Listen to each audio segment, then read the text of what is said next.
This is your ultimate stop for everything sports. The Golden State Media Concepts Sports Podcast. Should I say more? From the NFL, MLB, the NBA to MMA, it's all in here. The Golden State Media Concepts Sports Podcast. Listen now.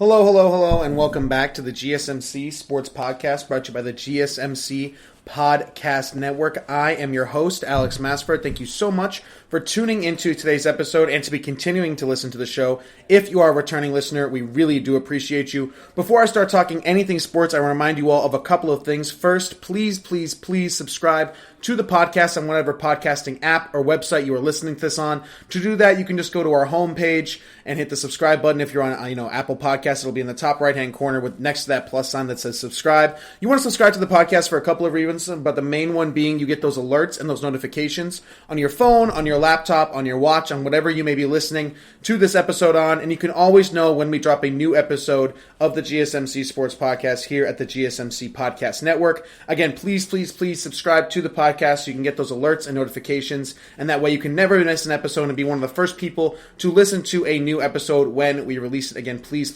subscribe to the podcast. We'd also really appreciate it if you could leave us a 5-star review or just a positive review on that same podcasting app or website on that same device. Just to give us a boost of confidence, to let us know that you guys are enjoying the content and discussion points and the structure of the show. And if you are, again, we would really appreciate it if you leave us a 5-star review or just a positive review in general on that same Apple Podcasts or Spotify or Podbean, whatever you might be listening to this on. Again, same thing, just go to the homepage and click leave a review. That would give us a big boost of confidence. Again, it would let us know that you guys are enjoying the structure of the show and everything about it. So that would be awesome if you could. And finally, if you could follow us on all social media platforms, Twitter, Facebook, and Instagram is where you can primarily follow us.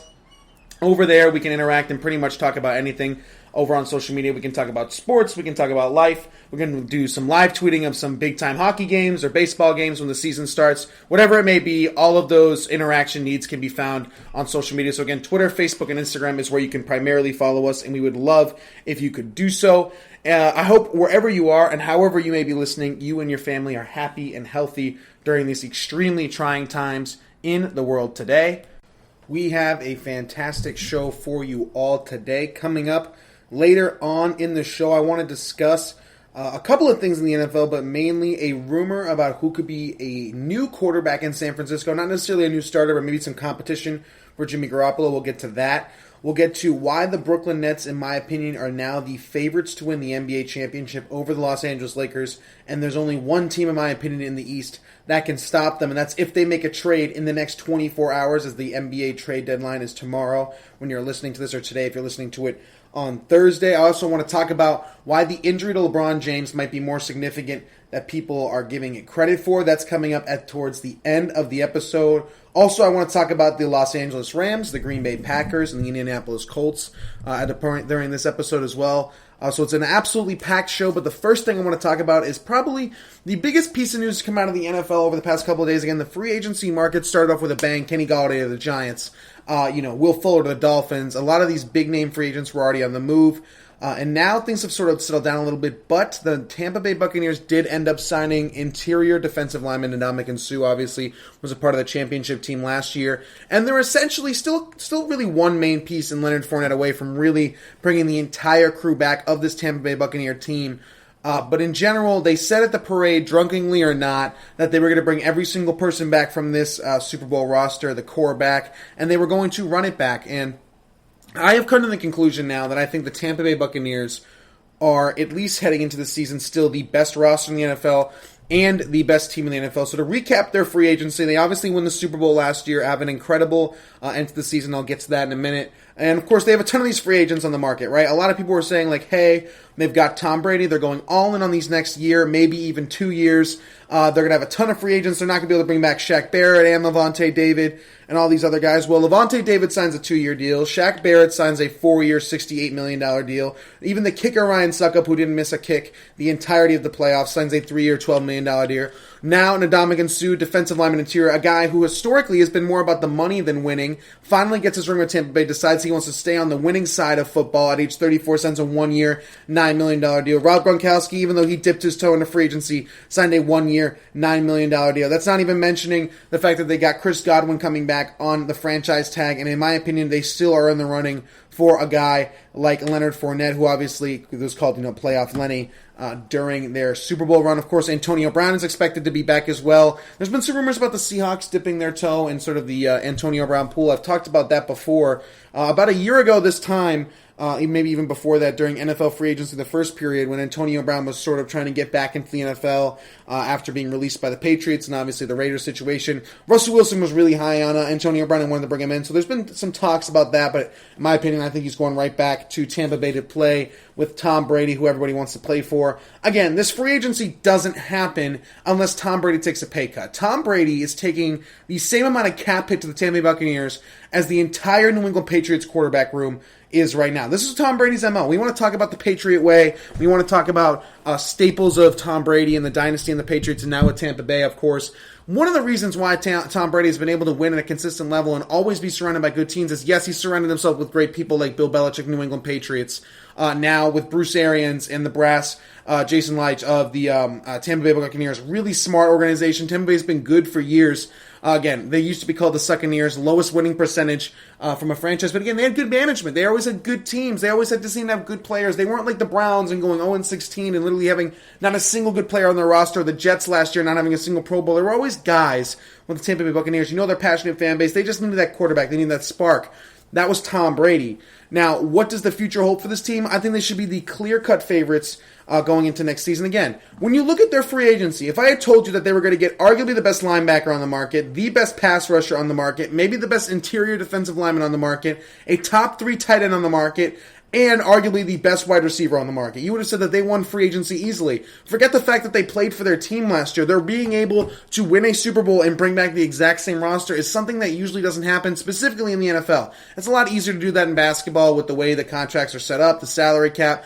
Obviously, there's only 5 starters versus the bench players and things like that. For the NFL, guys win a Super Bowl and they want to cash in. They have reached their peak value. You have to understand, once a team wins a Super Bowl, every single person on that team has immediately reached peak value, whether they were performing well or not. You performed well on a Super Bowl team. You are a core member of a Super Bowl team. That's going to get you paid. I would have thought that guys like Shaq Barrett, Levante David, Chris Godwin, and Ndamukong Suh, I could have seen a pathway entering free agency where they lost all 4 of those guys because of money that Shaq Barrett could have gotten the bag thrown at him by a team like Jacksonville or the Jets. Ndamukong Suh could have cashed in with a team like the Cowboys, desperately searching for some defensive line help. And again, they all have the ring. Same with Levante David. Rumors of him going to the Miami Dolphins and some other teams on a big-time contract. Chris Godwin, of course, we saw the money that Kenny Golladay got. You could argue that the top 3 wide receivers in this free agent class would have been Chris Godwin 1, Kenny Golladay 2, Will Fuller 3. He would have been the best receiver in this draft class, in my opinion, given his age, his statistics, and where he's projected to be as an NFL player. Again, Tampa Bay already winning the Super Bowl, walking to free agency, nailing the best defensive lineman slash pass rusher, Shaquille Barrett, the best interior defensive lineman, Ndamukong Suh. Again, forget the fact that they played for them last year. It doesn't matter. The fact that you bring these guys back is ridiculous. I want to hit you with the stat because, again, last year we knew that I told you that the Tampa Bay Buccaneers, and I wasn't the only person to say this, were going to be a lot better at the end of the season versus the beginning. Because, again, at the end of the day, this team had no preseason to work together. Again, they had not a lot of options to really be fully together, fully immersed, have that relationship. And again, I told you, it was going to take the second half of the season when they were really going to be able to put it all together. So here was Tampa Bay last year, the last 8 weeks of the season, including the playoffs. They were 8-0, which was the best in the NFL. They had the best points per game in the NFL, essentially at 34 points a game. Their point differential was about 15, so essentially they were winning games by 15 each and every week. So not just wins. A blowout in the NFL is 10+, in my opinion, where you've really just asserted yourself as the better team through and through. They were winning games on the average of 15, plus 9 turnover differential, which was only second in the NFL, only behind the Miami Dolphins the last 8 weeks of the season, and a sack differential of plus 12. Their defense last year finished 6th in yards against, ninth in points against, and sixth in turnovers with 25. This is a top 10 defense, probably a top 5 defense in the NFL, retaining all the free agents in the world. They haven't even really played together with this peak chemistry for a full year. You have to keep in mind, the Tampa Bay Buccaneers showed themselves to be their best the last 8 games of the year. Like I just told you, 8-0, best point differential in the NFL, sack differential through the roof, winning games by an average of 15 points, and scoring 34 a night. That was the best in the NFL by far. They didn't even get to do that for a full season. So now they're already so good at adapting during a COVID year, and were incredible the last 8 weeks of the year. By far and away the best team in the NFL, besides maybe the Kansas City Chiefs, but obviously Tampa Bay was better. Now they get this full offseason to train, work together in Tampa as COVID restrictions are slowly being lifted. A normal offseason, it won't be completely normal, but it'll be more normal than it was last year. Some more in-person workouts, things like that. Tampa Bay's only going to get better. Age is irrelevant in this situation, guys. Completely. The Tampa Bay Buccaneers are not looking, you got to keep in mind here, not looking to create the 20-year New England Patriot dynasty. I'm sure that's their end-all, be-all goal, but they realize that Tom Brady won't be here for 10 years like he was in New England. They're going all in each and every year. So yes, Ndamukong Suh's 34, and Shaq Barrett's about to turn 30, and Tom Brady is 43. But time and time again, these guys have proven, Ndamukong Suh included, Shaq Barrett, Rob Gronkowski, Tom Brady, of course, that the older they get, they're only getting better or they're staying the same, and it's not a big effect on them how old they turn or things like that. They are all in on being the best team in football for 3 years. They want to have a miniature dynasty, if that makes sense. They realize that Tom Brady's not going to be there forever, and they want to win back to back to back, in my opinion. They probably want to be the first team in either in NFL history or a long time, I'm not exactly sure, to win 3 straight championships. Again, they won it last year in their building. They want to win it again. And this team looked like it had a lot of fun. We talked about Tom Brady teams specifically with the New England Patriots. They were always changing. New guys coming in, different guys coming out. There weren't a lot of guys that have been together for really the entirety of the Patriots dynasty, besides some staples like Edelman, Gronk, Tom Brady. But even Randy Moss was let go earlier rather than later. And that's sort of where you got the vibe around New England. It was cynical. It was work. It was a 9 to 5. It was a clock in, clock out sort of vibe where it was no fun zone. We're going to do whatever it takes to win. And if you're not a part of it, you might be a part of that winning this year and not next year. They didn't prioritize bringing their own guys back. Again, only a few staples like Gronkowski and Brady and Edelman were sort of safe. But even then, Gronkowski was almost traded to Detroit. Brady was almost traded to San Francisco and eventually left. And Edelman's been dangled around rumors forever as well. So, again, nobody is really safe in New England. The Tampa Bay Buccaneers don't have that vibe. They have this vibe of a really fun team. Tom Brady and the Tampa Bay Buccaneers looked like they had a blast playing football last year, which is crazy to think about for such a veteran team with guys like Suh at 34, Barrett at 29, Brady at 43, Gronk at 32. Even like guys like Chris Godwin and Mike Evans are younger players in this league, but they're not even in their first deals. Like Mike Evans isn't on his rookie contract or anything like that. They know the business. They've been around the Buccaneers, things like that. So they, in my opinion, they are the clear-cut favorites heading into next season. Again, their defense last year, forget their house. We know how good their offense was, and it was the best offense in football the last 8 weeks of the year, scoring 35 a game. Just the fact that they have the 6th best defense in yards against, the 9th best in points against for defense, and we're top 6 in turnovers. This defense is only getting better with some of the younger players like Antoine Winfield and White as well. Those guys are only going to ascend and get better. We know that Suh is going to stay the same. Shaq Barrett is going to stay the same and give you that high-level energy. And when you look around the league, how many moves were made that made good teams great? I will argue there's only one move this entire offseason that made a good team a great team, that really pushed a team over the hump to contention in the Super Bowl, and that was the Rams trading for Jared Goff for Matt Stafford, and I'll talk about that in my next segment. But even then, you saw the Chiefs. Sure, they added Joe Thuney and Kyle Long. Both their tackles are gone. So if these two teams faced again today, if this was a rematch between the currently constructed Kansas City Chiefs with their two new All-Pro guards and Kyle Long and Joe Thuney, of course, they got rid of their 2 tackles, though. Let's just say they played together right now in a Super Bowl V2. I would still say that Tampa Bay would win in the exact same way with the pass rush and things like that. Kansas City has a big hole at tackle now. Green Bay has an even bigger hole on defense and also maybe as a secondary wide receiver. What are they looking at there? Is Aaron Rodgers getting a new contract? Right? While the Rams did make that big-time move for Matt Stafford, and I'll argue in my next segment that they might be one of the only teams that can compete with them in the NFC, he still has an unproven track record in the NFC. Again, the Chiefs now have a tackle problem. Who is competing with the Chiefs in the AFC? Well, you look at the Colts. Can Carson Wentz put it all together? Will Lamar Jackson ever win multiple playoff games? There's still some concerns with that wide receiving core as well. Tennessee seems to have taken a step back. So there's a lot of different avenues and a lot of different questions with every NFL team, it appears, except for the Tampa Bay Buccaneers. They are the one team I look at from top to bottom. I don't see a major hole. Could they improve their offensive line? Maybe, but the second half of the last season, they had the best sack differential in the entire league. So do they go sort of a reach and take an interior inside offensive lineman in the draft? Do they draft a running back if they let Leonard Fournette walk, but they already have Ronald Jones? There's rumors Adrian Peterson might be joining. They don't need pass rush. They don't need linebackers. Could they use another corner? Maybe a safety opposite Antoine Winfield. Maybe. Again, you go through all other 31 NFL teams and you go, yep, they need this. Even the Kansas City Chiefs, they need a tackle. Maybe another corner. Maybe a better linebacker, right? There's holes on every single team in the NFL, it appears, except for the Tampa Bay Buccaneers. There's no dynamic major hole and major gap, which is why I think they should be the best team in football next year. Because, again, their roster's currently constructed. There is no new chemistry. There is no new dimension that's being added to this Tampa Bay team. There's no big-time draft acquisition coming in or big-time free agent. It's just the same team that won the Super Bowl last year. And, again, they haven't been playing that long together. This has been a one-year crew, and they won in their first year. And, again, they weren't even that good, didn't really get to know each other, and didn't sort of play at peak chemistry to their full potential to the last 8 weeks of the year. Forget the second half of the year, just till after the bye, including the playoffs. They're only going to be better next year. The division is getting easier. Of course, Matt Ryan and the Atlanta Falcons have a new coach. Who knows how that's going to play out? Drew Brees just retired for the Saints. They have questions at quarterback. The Panthers have a question at quarterback as well. You could make the argument that the Buccaneers are going to do what the Patriots did for 20 years and get 4 to 6, probably closer to 6 wins just out of the division alone. Forget the other teams in the NFC that can't compete with Tampa Bay to begin with, or in the AFC depending on their schedule. They're going to walk in starting 5-0, 6-0 because it's just their division. Then they'll have to win a couple, 5 more games. You're in the playoffs, and once you get in the playoffs, you have Tom Brady, which means you're an automatic advantage over everybody else. At the end of the day, Tampa Bay still has a top probably 5 defense in the league. Tom Brady has no age of slowing down, and the one thing that everybody said was going to be an issue with this team is, well, yeah, they won the Super Bowl, but they're going to lose Shaq Barrett in free agency. No way he takes a pay cut. He did. Brady took a pay cut. Ndamukong Suh probably took less. Gronkowski probably took less. All of the guys are completely bought into Tampa Bay and Tom Brady, and they want to create this mini dynasty. They want to win 3 straight championships in a row. They want to do all of this stuff together because they've had fun last season, and they want to play for each other. This isn't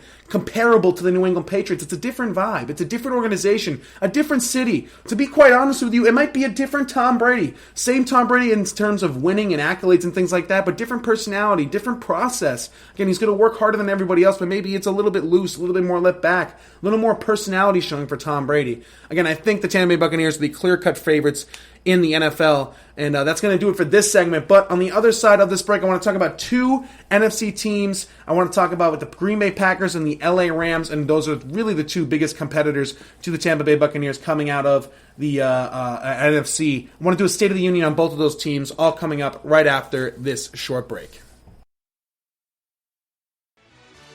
Are you looking for the very best NFL and college football podcast? Then check out the GSMC Football Podcast. Get the latest football news both on and off the field. From the NFL Draft to trades to the rumor mill to the NFL Combines. They got you covered. That's GSMCpodcast.com/football-podcast. Get updates on college rivalries, game day insights, and much, much more. It's football talk the way you want it. This show eats, sleeps, and breathes football. Don't forget to like them on Facebook and follow them on Twitter. Visit GSMCpodcast.com for more info.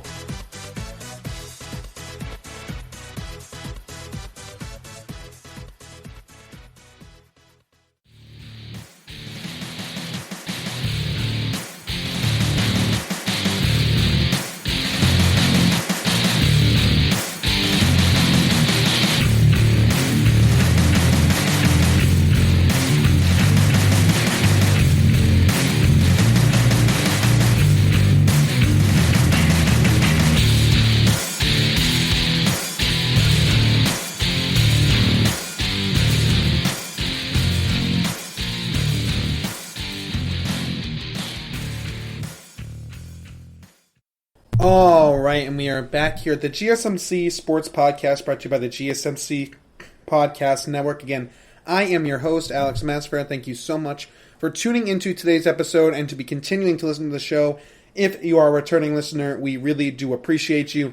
I just finished giving you my reasons on why I believe the Tampa Bay Buccaneers should be favored going into this next NFL season as the overwhelming favorites. Again, I look at a lot of other teams and I see teams with holes, and I don't see Tampa Bay's roster having a significant hole. Again, maybe a little bit on the interior offensive line, but again, they still have one of the best centers in the league. Tristan Wirfs looks like a superstar tackle. Again, you could argue that they could maybe use some younger legs on the defensive line, but still, there's not a major hole or major weakness on this team that you can exploit. There's nothing that you can do as an opponent of the Tampa Bay Buccaneers and scheme around because we're going to attack their weakness. There isn't any major weakness as there are with teams like the Browns and their secondary and Green Bay with their defense and run defense as well. So there's different teams have different issues and holes. I think Tampa Bay has 0 holes, or at least the least out of any team in the league right now. I want to transition now to 2 NFC teams that are primed to challenge Tampa Bay into a potential Super Bowl window, and that's Green Bay and the LA Rams. And I want to start off here with the Los Angeles Rams and specifically Matt Stafford. So this week, the Stafford trade was officially announced during free agency week. Of course, the new league year started, so Jared Goff heads on over to Detroit, including 2 first-round picks. Coming back is, of course, Matthew Stafford. And again, I mentioned in my last segment there is one move that I think there's 2 moves in the NFL that have been made this year. One of them is a move that's guaranteed, in my opinion, to make a good team a great team, and that's Stafford trading for the Rams. And the other move that I think has the potential to make a good team a great team is the Carson Wentz move, and I'll talk about that later on the show. But to start off with the Rams and the Packers later on in this segment, I think the Rams have the best chance to dethrone the Tampa Bay Buccaneers in the NFC. When you take a look at Matt Stafford throughout his entire career, of course, he's only played in 3 playoff games. However, when you look at his career, pretty much each and every year he's going to give you at least 4,300 yards. He's going to give you at least 22 to 25 touchdowns, and he's going to give you 10 interceptions or less. That's quite literally how his career has gone from pretty much, 2016 to 2020. Now, what are we going to get from Matt Stafford with the Los Angeles Rams? This is already the best team that Matt Stafford has ever played for. This is already going to be the team that wins the most amount of games that Matt Stafford has ever played for, unless they win 11 games, which is what the Detroit Lions won in 2014. So let's take a look at Matt Stafford's 2 best years with the Detroit Lions. Again, a franchise that has been in the dumps essentially since its existence, since Barry Sanders left. Hasn't been able to put down a competent roster around Matt Stafford, except for really 2 seasons. They looked like they had a decent roster in 2011, decent roster 2014, maybe you could argue 2016, 2017 under Jim Caldwell, they had some guys. Really, ever since Calvin Johnson retired, it's just been a complete lack of everything for the Detroit Lions. So let's take a look at 2011. Matt Stafford, at this point, this is 10 years ago, 23 years old.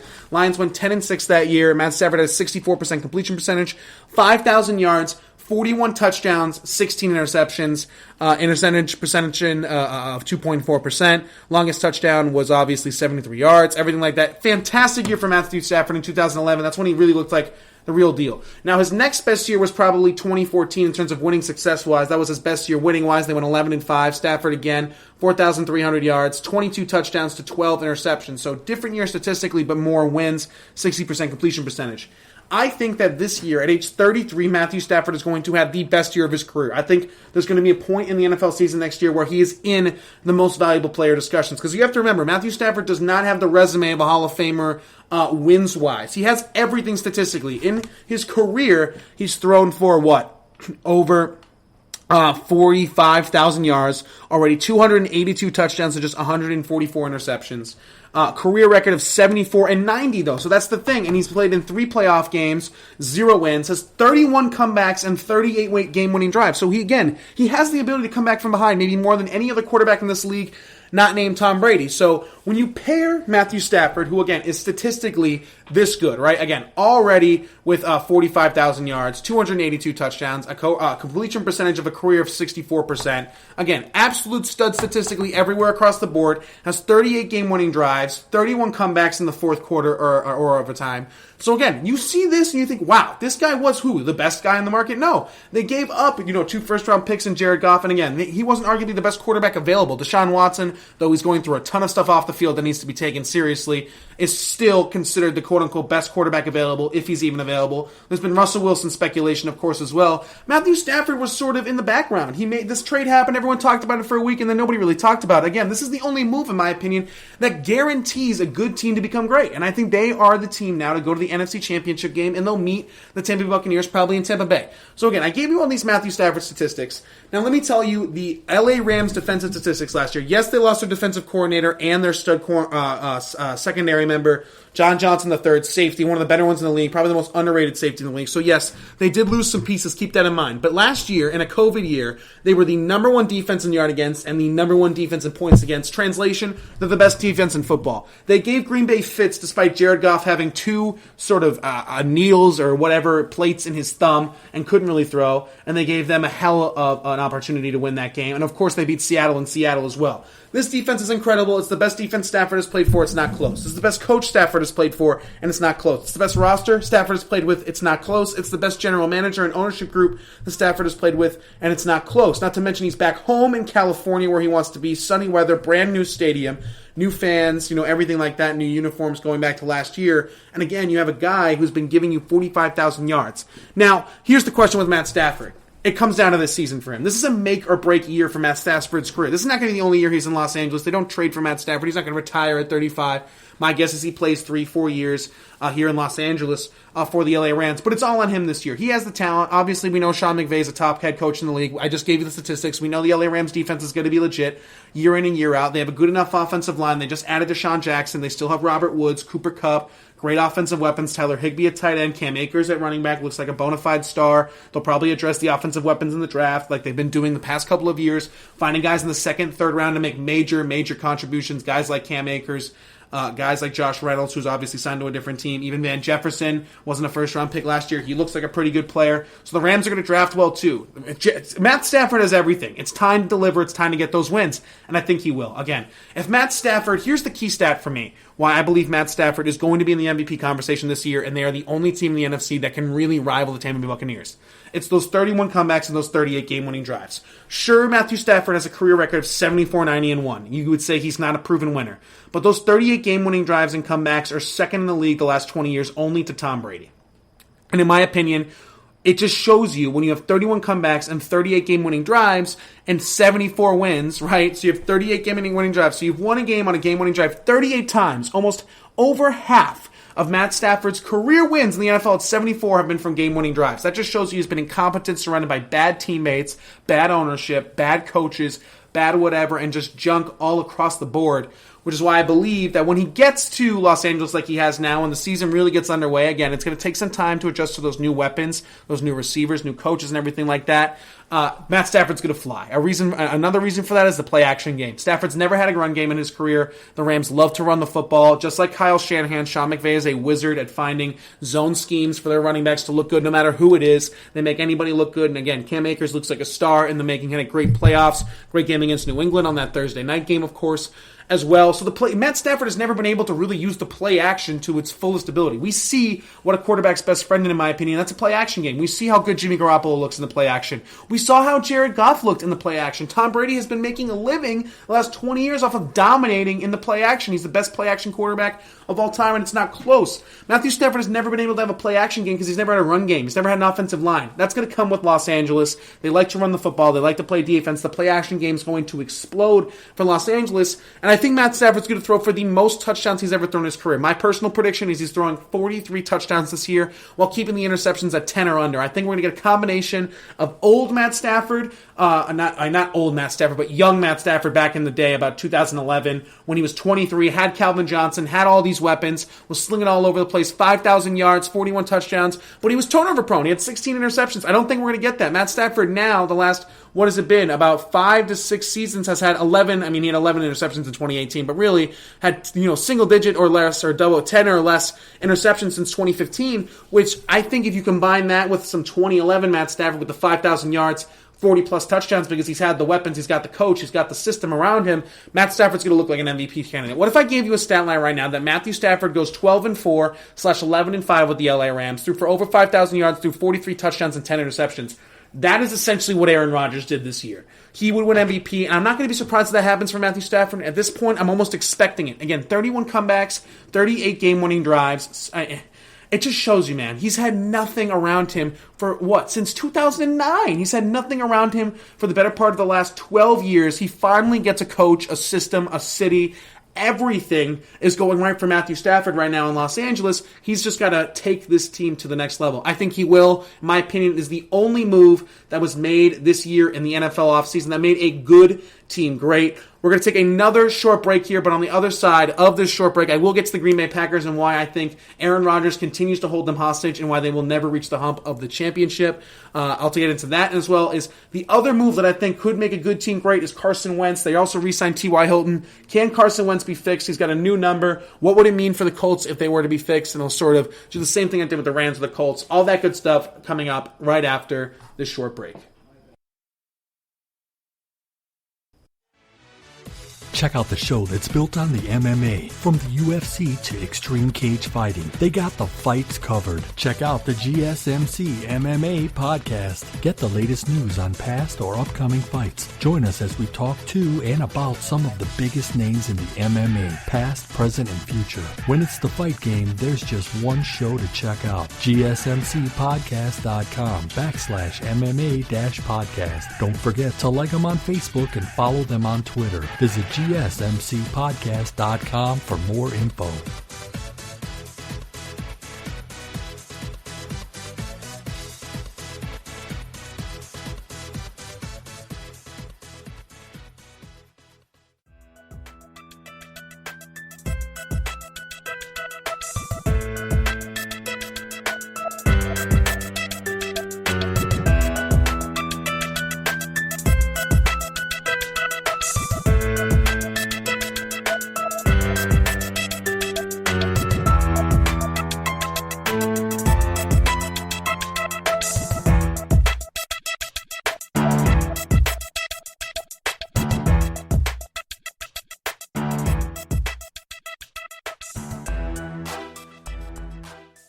All right, and we are back here at the GSMC Sports Podcast, brought to you by the GSMC Podcast Network. Again, I am your host, Alex Masfer. Thank you so much for tuning into today's episode and to be continuing to listen to the show. If you're a returning listener, we really do appreciate you. I just finished giving out sort of my State of the Union on the Los Angeles Rams. Again, nobody's really talking about this Matt Stafford move anymore. I understand that it's old news and everyone's focused on free agency and the draft and where's Deshaun Watson going potentially, or Russell Wilson and all that stuff. But again, Matthew Stafford was the only move, in my opinion, that has been made this offseason that made a good team a great team. I think they're the only team that can really compete with the Tampa Bay Buccaneers at that NFC Championship level. And again, if we get Matthew Stafford, a little bit of a combination of 2011 Matthew Stafford, I know that's many, many years ago, but if we can get sort of 2011 Matthew Stafford with the turnover sort of mind of 2020 Matthew Stafford, where he only threw 10 interceptions, that would be ideal for the city of Los Angeles. And again, the play action game is an underrated factor with this Rams team and really with the entire Matthew Stafford situation overall. He's never been able to have a full, top 5 play action game, top 5 run game in the NFL. And again, guys like Brady, Breeze feasted off that. Those great run games, those play action games, Garoppolo, even Goff with the Rams for a couple of years. All right, I want to transition now to the other team I was talking about, and that is the Green Bay Packers. Again, they were the team that has now reached back-to-back NFC Championship games, and they have not won either. And here is the issue with the Green Bay Packers. They refuse to go all in on their Hall of Fame quarterback, and Aaron Rodgers just got paid his signing bonus. Not a signing bonus, sort of a roster bonus for just being on the roster at this point. Again, they could have converted it, like many people have been doing recently in the NFL, to a signing bonus and lowered the cap hitting immensely, but instead the Green Bay Packers decided to leave the contract as it is, which really means that they're okay with their current position with Aaron Rodgers, because it sounds like Aaron Rodgers isn't in their future plans. That's, again, there's no reporting on that, there's no information on that, but when there's an opportunity to lower your quarterback's cap hit in the future, right, in the present to make it a higher cap hit in the future, right, so the idea behind it would be you get Aaron Rodgers, you sit him down, you restructure his contract, so you give him a ton of money up front, sort of all on a signing bonus, and he has essentially a minimal cap hit this year in 2020, but is a major cap hit in the next couple of years. The Atlanta Falcons just did it with Matt Ryan. I think the Tampa Bay Buccaneers sort of did a version of this. Patrick Mahomes and the Chiefs just did this. But instead, the Green Bay Packers are totally content with Aaron Rodgers being a cap hit now and being a non-cap hit or non-cap issue in the future. And that's because he's probably not in their plans. And again, it's been rumored that he wants to be re-upped on a new contract, and they did bring back Aaron Jones, their running back. They still refuse to do do what, these elite teams are doing, which is going all in. The Rams past couple of years, every single year you see them going all in, making big trades, adding new players, adding Jalen Ramsey, extending Aaron Donald, trading for Matthew Stafford, a couple of years ago adding Ndamukong Suh, right? Going all in, adding Aqib Talib and things like that. They've gone all in each and every year. The Saints last year just went all in Drew Brees in his final year. The Tampa Bay Buccaneers last year went all in on Tom Brady, are continuing to go all in on this year. The Green Bay Packers have never gone all in on Aaron Rodgers, not even when they drafted him. They let him sit for 3 years behind Brett Favre. Now, I want to bring you an interesting statistic here. When the Green Bay Packers have actually been in this exact situation before, and it's how Aaron Rodgers came into the league. Brett Favre was 6 months older than Aaron Rodgers is currently, was off his 13-3 season where the Green Bay Packers, get this, went to the NFC Championship game, and then they moved off of him for a kid from Cal who went to JUCO. Aaron Rodgers, things worked pretty out so far. I'm not saying Jordan Love is Aaron Rodgers. In fact, I would bet that he's not Aaron Rodgers at all. But the Green Bay Packers have been in this situation before. This ownership group has been in this situation before, and they might view Jordan Love the same way they viewed Aaron Rodgers years and years ago. So they're totally content with, not extending him, not re-upping his contract, keeping cap space flexibility in the future. Green Bay is almost always been a developmental organization. You've never seen Green Bay go all in and pay for these free agents and go after guys who are successful for other teams. They are a homegrown organization. You see Aaron Jones, the guys they do bring back are guys that have already been homegrown talents, guys they got out of college in the middle rounds who have worked their ass off and grinded to the level they're at. And even then, they got Aaron Jones for cheaper than he would have wanted. If Aaron Jones had really stayed true to his price of $15 million, he could have taken an offer from the Jets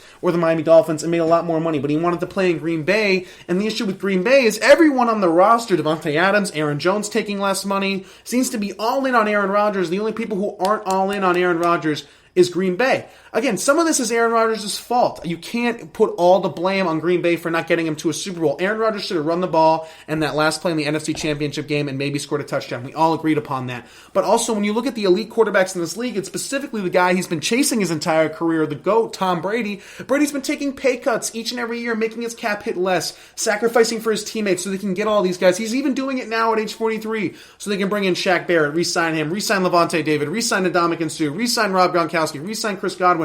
When does a story like that come out of Aaron Rodgers? When did Aaron Rodgers sacrifice some money so Devontae Adams got paid, so Aaron Jones got paid, so they could get that stud safety who might be, a little past his prime, so they can overpay for a corner, so they can reach for a linebacker, so they can take some risks? Green Bay has never, ever taken a risk. The last risk that Green Bay took was giving Aaron Rodgers the ball over Brett Favre. And even then, is it that much of a risk? When you see the guy in practice and you see how good Aaron is, they had to have known, okay, this kid is special. Again, people like Shannon Sharp have Aaron Rodgers as the greatest arm talent to ever walk the face of a football field. Again, so they had to have seen something, right, to give him the ball, right? Of course, over Brett Favre. That was the last risk they took. They haven't gone all in on him since 2011 when they won the Super Bowl. Since then, it's been nonsense. Get to 2 playoff games, get knocked out. Aaron Rodgers has a barely above 500 record in the playoffs, and if you exclude the Super Bowl run, he has a losing record in the playoffs. He's now lost back-to-back NFC Championship games, and I don't even think he's going to get there this year. So my question always remains the same for Green Bay and both Aaron.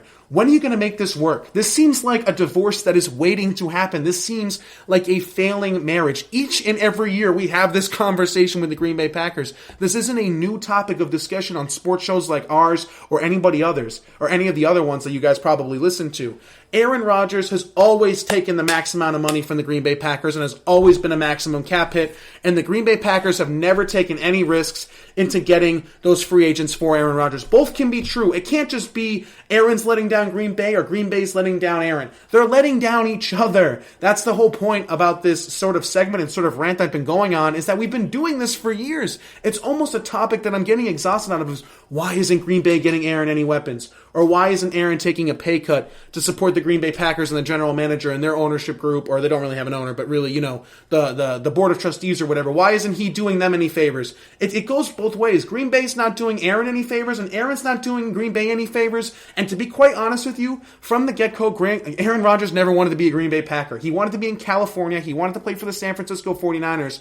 And I think sooner rather than later, this story ends with Aaron Rodgers moving off to a different team, because I don't see how again, every single year we have a rumor that Aaron wants a new contract and they're not getting free agents and he wants more money and he wants more commitment. It's been re-upped, and now they drafted the quarterback last year, and even after his MVP season going to the NFC Championship game, the Green Bay Packers didn't even sit down with Aaron Rodgers to renegotiate a contract, to clear some cap space, to add a T.Y. Hilton or to add, a Kenny Galladay, or he was priced out anyway to begin with, but somebody, a receiver, a tight end, Hunter Henry, Jonnu Smith, they were in on none of those guys. They've always just been the team that offered the minimum to the guy, hey, if you want to come play for Green Bay, then you can come play for Green Bay. Green Bay can't have that mentality. They need to overpay for free agents. It is a non-desirable market. The only thing desirable about playing for the Green Bay Packers is a chance to win because you have Aaron Rodgers. Green Bay needs to realize that Aaron is the reason why guys would even want to play here in the first place. So you're going to have to overpay. You're going to have to throw $5 million extra to a guy so he will pick Green Bay, Wisconsin over Los Angeles, California, or Dallas, Texas,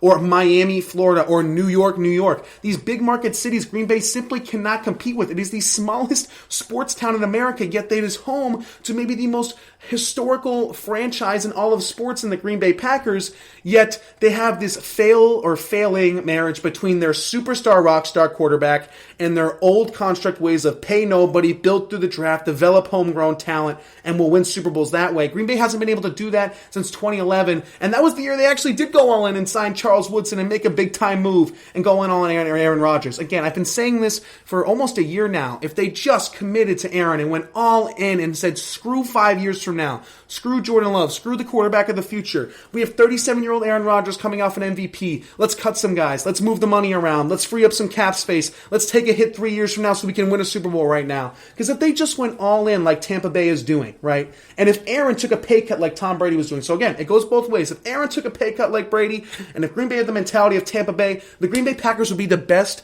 team in football. They do so much with so little already. Imagine if they had maximum talent. Imagine if they had the roster that Tampa Bay has with Aaron Rodgers and something like that. And this is the argument that many Aaron Rodgers fans have made and I'm making now. But again, it's not all Green Bay's fault. Aaron's got to take a pay cut or do something to make it easier on them. But if I were Aaron, would I want to take a pay cut if I didn't know for a fact that Green Bay was going to spend that money to help me get a receiver or help me get a defense? Again, it's a two-way street, and I think that this story ends with Aaron Rodgers on a different team. Quickly, I want to talk about Carson Wentz here as he went on a sort of like a 35-minute interview with Pat McAfee, one of the funniest guys in sports, one of the best also in the sports entertainment industry. He did a sit-down interview, 35 minutes, and it really, I watched the whole thing. I listened to every question, every answer, and it gives you sort of an inside look at Carson Wentz's mind and where he's standing at with this whole situation. So just to recap the interview, he pretty much said that last year was terrible. He understands that. He wants to do better. Apparently, he had been thinking about leaving the Philadelphia Eagles ever since he got benched in that Green Bay game. On top of that as well, at the end of the day, he said that he just wanted to be able to move on, start fresh, start somewhere new. Said Indianapolis was more of a vibe than the city of Philadelphia for him, and I can understand that. He's coming from North Dakota. They talked about hunting and other stuff, but really Carson Wentz was focused on resetting this year, getting with Frank, and they talked a lot about Frank Wright and their connection and how good he was under Frank and things like that. Now, going back sort of to that Matthew Stafford topic, I said that was the one move in the NFL offseason that I can guarantee you made a good team great. This has the chance to do that as well. I want to give you a look at, of course, we know, everyone's been talking about it, 2017 Carson Wentz, 60% completion percentage, 3,000 yards and almost 4,000 yards in 3 games, of course. Had the 33 touchdowns and 7 interceptions. Should have won MVP, would have if he was healthy, right? But even if he doesn't have to be 2017 Carson Wentz. Let's say that the Indianapolis Colts get 2019 Carson Wentz. The last Carson Wentz that we saw that really had some semblance of the Carson Wentz of 2017. That was the year he started 16 games and played in them. They went 9-7, had a 64% completion percentage, 4,000 yards, 27 touchdowns, 7 interceptions, and that receiving core was junk. He was throwing to nobody like guys like J.J. Arcega-Whiteside, Alshon Jeffrey on his last leg. If you remember, that was also the year he got that concussion in the playoff game, and Josh McCown almost came back and won it for Philadelphia. If Indianapolis just got that guy, if you told me Carson Wentz for the Indianapolis Colts this year was going to throw 4,000 yards, have a 64% completion percentage, 27 touchdowns, 7 interceptions, the Indianapolis Colts would go at least 12-4, if not better, and they'd be in the AFC Championship game. We got to lower the expectations on Carson Wentz. He doesn't need to be 2017 Carson Wentz in order for this Colts team to be good. They have the best offensive line in football, arguably, once they get left tackle figured out. They have a fantastic defense as well. We know Frank Wright's one of the best in the business, and they're really a top receiver away from having one of the better rosters in the NFL, not named Tampa Bay.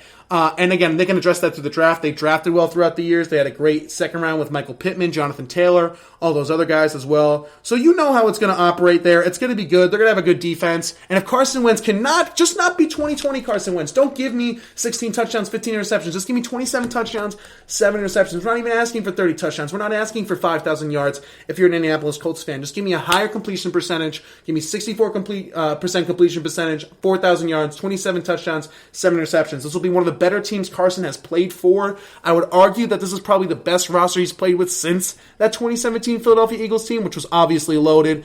Some other stats on that 2019 Carson Wentz year: had a quarterback rating of 62.8, or 93.1, I should say. Sacked 37 times, which is a lot. Again, I don't think it'll be as bad. And again, he talked about getting hit a lot as well in the interview. When you look at 2020, he was sacked 50 times, 13 more times than 2019, of course, and he's played 4 less games. It was a bad year for Carson Wentz last year. And again, these athletes will have bad years. Everyone has a down year. Again, as bad as Carson Wentz is, which was, of course, 17 or 16 touchdowns, 15 interceptions. I don't know about that, but if he can just give you 2019 Carson Wentz, I think the Indianapolis Colts will be very, very solid next year and probably in the AFC Championship game versus the Kansas City Chiefs. All right, we're going to take one final short break here, but on the other side of this final break, we are going to get to some NBA trade rumors with Kyle Lowry. Will he be a Miami Heat player as long as Victor Oladipo? The trade deadline is either tonight or tomorrow when you're listening to this. 4 p.m. on Thursday, the 25th is the NBA trading deadline, and we'll talk about why I believe that the Los Angeles Lakers could be even in more trouble than people are leading on. We'll get into all that good stuff right after this final short break. Are you looking for help for your fantasy football team? Check out the GSMC Fantasy Football Podcast. Get today's best advice on who to start, who to sit, even who you should draft. From sleeper picks to red-hot lineups, they got it all covered for you. That's gsmcpodcast.com/fantasy-football-podcast. We'll cover traditional leagues, dynasty, PPR, even IDP leagues. When you need fantasy help, there's just one show to hit up. Don't forget to like them on Facebook and follow them on Twitter. Visit gsmcpodcast.com for more info.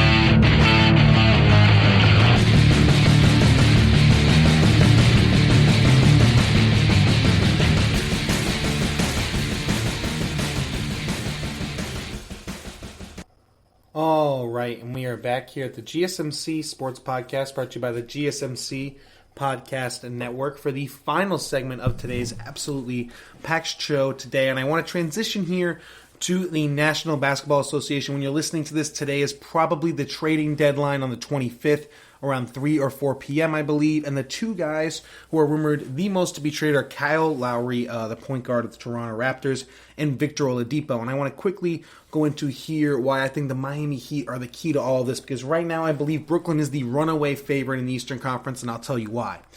So James Harden is the ultimate regular season player. He plays every single game. He plays maximum minutes. He never gets hurt. And he always gives you what he's got, 30 points a night or whatever that may be. For Brooklyn, KD and Kyrie are not that. They're almost like in and out of the lineup, injuries, personal reasons, whatever it may be. But since they have Harden, they can hold it down in the regular season that they know they can win games. Because, again, Harden's won plenty of regular season games with just him and a bunch of dudes. So they're used to that. But when it comes to playoff time, KD and Kyrie are going to be rested. They're going to have energy, specifically Kevin Durant. And Harden, who's usually tired in the playoffs, might still be tired in the playoffs for carrying the Brooklyn for the regular season. But then he has, KD and Kyrie to lean on in the playoffs, which is why I think they're the runaway favorites in the East. And that's another issue with the Lakers is when LeBron comes back and AD come back, the Lakers are going to fall to the 7th, 8th, seed in the Western Conference. They're going to have to try at the end of the year. LeBron's going to have to put in even more effort just to get into a top 4 seed in the West. And then once it comes to that Western Conference Finals, maybe the Lakers do battle it out with the Clippers again or the Suns or Utah, and they get to the finals. They will be way more tired and have way more miles on their legs and tread and travel than the Brooklyn Nets who will be completely rested.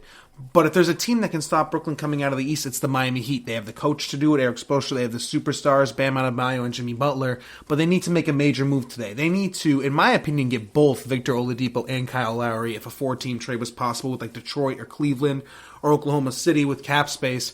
Maybe they could get both. It would require Hero and Robinson, which I know some Heat fans are not proud of or love that idea so much. But if they could just get one of those two, specifically, I think Lowry would be really good for this Heat team.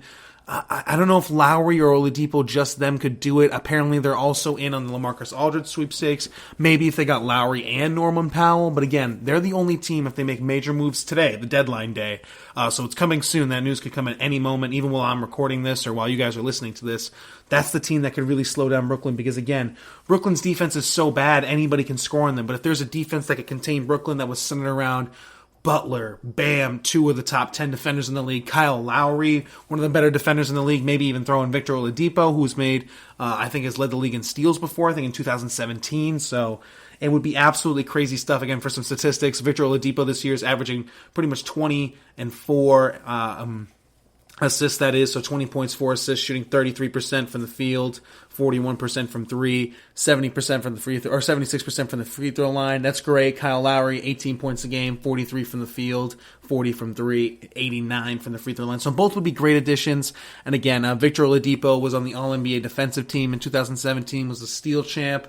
And we know Kyle Lowry is one of the better guys in the league at defense as well and drawing charges. So it's going to be an interesting situation to see how play for sure. But right now I think Brooklyn is the number 1 team to win a championship just because of that traveling thing that I was telling you guys about with the rest that they're going to have. Again, Harden has been holding it down in the regular season for Houston and for so long. He's just used to it when he's in Brooklyn for KD and Kyrie not to play. It's not that big of a deal for him because he can carry. He can stuff the stat sheet and give you regular season wins. But in the playoffs, when he's tired, he needs guys to lean on. That's where KD and Kyrie come in, specifically Kevin Durant, who's had a lot of rest with his injury and everything like that. And they could fly through the Eastern Conference playoffs unless a team like Miami makes a major move. And again, if it was going to be Nets, who would be more rested than the Lakers right now playing each other, I think I would take the Nets over the Lakers probably in 6 or 7 games. All right, that's going to do it for today's episode of the GSMC Sports Podcast. Again, brought to you by the GSMC Podcast Network. Before I let you go, don't forget to subscribe to the podcast, leave us a 5-star review, and follow us on all social media platforms, Twitter, Facebook, and Instagram. Again, thank you guys so much for tuning into today's episode. And when I give you my next episode, hopefully there's some more NFL news, and there'll definitely probably be some NBA news following the trading deadline. So I'm excited for that, and I will see you all in the next one. You've been listening to the Golden State Media Concepts Sports Podcast, part of the Golden State Media Concepts Podcast Network. You can find this show and others like it at www.gsmcpodcast.com. Download our podcast on iTunes, Stitcher, SoundCloud, and Google Play. Just type in GSMC to find all the shows from the Golden State Media Concepts Podcast Network, from movies to music, from sports to entertainment, and even weird news. You can also follow us on Twitter and on Facebook. Thank you, and we hope you have enjoyed today's program.